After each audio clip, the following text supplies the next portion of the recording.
Fala galera, análise de Fluminense 1, São Paulo 0, jogo atrasado aí da 32ª rodada do Brasileirão. E antes de começar, fica aí meu pedido para você se inscrever no canal e me ajudar a chegar nos 120 inscritos. Peço seu like, que você compartilhe o vídeo para o YouTube divulgar mais esta análise e aguenta aí 5 minutinhos comigo para ter um belo raio-x dessa partida. Começando aqui pelo comportamento das equipes em campo, a gente vai ver aí o Fluminense com mais posse de bola, né, 60% contra 40% do São Paulo, né, uma ligeira vantagem, ou uma boa vantagem do Fluminense nesse quesito, né, uma posse de bola relativamente alta para uma equipe mandante. E olhando para a distribuição média dos jogadores em campo, a gente vai ver claramente aqui que os jogadores do Fluminense estão mais adiantados no campo em relação aos jogadores do São Paulo. Se a gente substituir o, os jogadores por duas linhas aqui que representam um avanço médio de cada uma das equipes, a gente vai ver a linha do Fluminense aí praticamente em cima da linha do meio de campo e a linha do São Paulo mais recuada.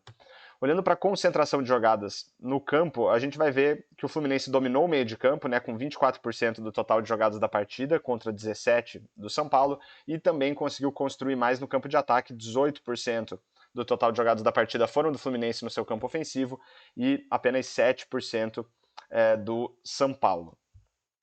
E para fechar essa parte da análise, a gente tem um gráfico aqui que mostra o domínio de cada uma das equipes ao longo da partida. Né? A gente vai ver que a expulsão do São Paulo, acho que aconteceu um pouco antes dos 30 minutos do primeiro tempo, a partir daí, domínio praticamente total do Fluminense até o final da partida.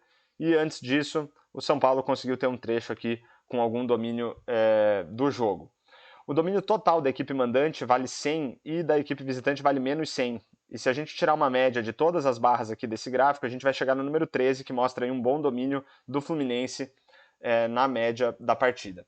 Aqui do lado direito, agora a gente vai olhar para algumas estatísticas que vão ajudar a gente a entender um pouco melhor o desempenho das equipes na partida. Então a gente começa aqui pela expectativa de assistências, que mede a capacidade que as equipes tiveram de colocar os seus jogadores em condição de marcar gols. A gente vê o Fluminense aí bem superior ao São Paulo, 1,39 contra 0,11, né, um número relativamente alto para o Fluminense como mandante e muito maior, né, uma vantagem enorme aqui do Fluminense em relação ao São Paulo nessa partida.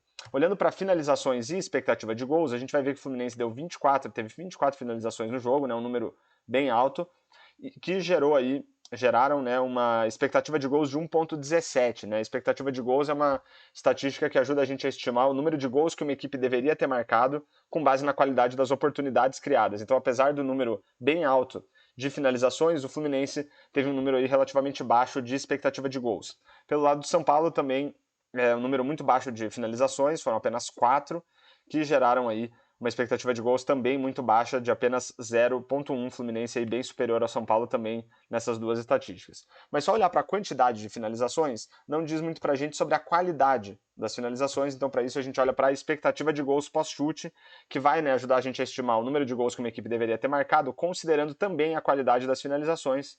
E aí a gente tem aqui 1,26 para o Fluminense, daí já é um número mediano para uma equipe mandante, e apenas 0,02 para o São Paulo, um número bem baixo aí, então o Fluminense de novo dominando praticamente toda essa estatística aí, muito, muito superior ao São Paulo.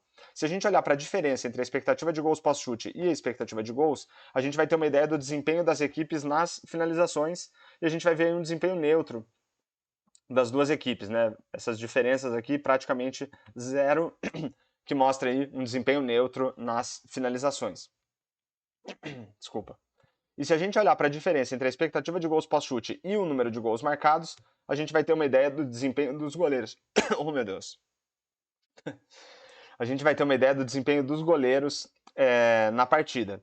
E aí a gente vai ver aqui que o desempenho do goleiro do Fluminense foi praticamente neutro, né? Se a gente vai ter que virar aqui para os números do São Paulo para olhar isso, né? A expectativa era que ele levasse, né, ou que o São Paulo marcasse 0,02 gols, né, praticamente zero, e ele de fato não tomou nenhum gol. Então desempenho neutro, praticamente não precisou trabalhar o goleiro do Fluminense. Pelo lado do São Paulo, o desempenho do goleiro aqui ficou em 0,26, que é a diferença entre o 1,26 gols, que era a expectativa que o Fluminense marcasse, e o 1 gol que o Fluminense conseguiu marcar. Então aí um desempenho praticamente neutro também, né? 0,26 é bem próximo de zero, mas ainda assim um viés positivo aí no desempenho do goleiro do São Paulo.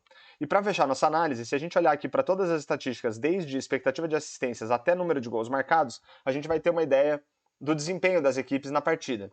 Pelo lado do Fluminense, a gente vê aqui uma estatística com 5 estrelas, que foi o número de finalizações, expectativa de assistências com 4 estrelas, e as outras estatísticas aqui todas praticamente com 3 estrelas, apenas a expectativa de gols que ficou com 2. Mas se a gente for tirar aí uma média, a gente vai ver que o Fluminense teve uma partida aí de mediana para boa. Já olhando pelo lado do São Paulo, obviamente foi muito prejudicado pela expulsão, mas a gente vai ver aqui todas as estatísticas praticamente com duas ou praticamente todas com uma estrela, só o desempenho nas finalizações aqui com duas, e o desempenho do goleiro com 3 estrelas, então uma partida em termos de números fraca do São Paulo, mas que é compreensível dado que jogou aí boa parte do jogo com um jogador a menos. Então, bom resultado para o Fluminense aí que venceu o jogo por 1-0. Então, fechamos aí mais uma análise de Fluminense 1, São Paulo 0. Espero que vocês tenham gostado e fica aí meu pedido novamente para você se inscrever no canal, deixar um comentário, um like e compartilhar esse vídeo para o YouTube divulgar mais esta análise. E falou!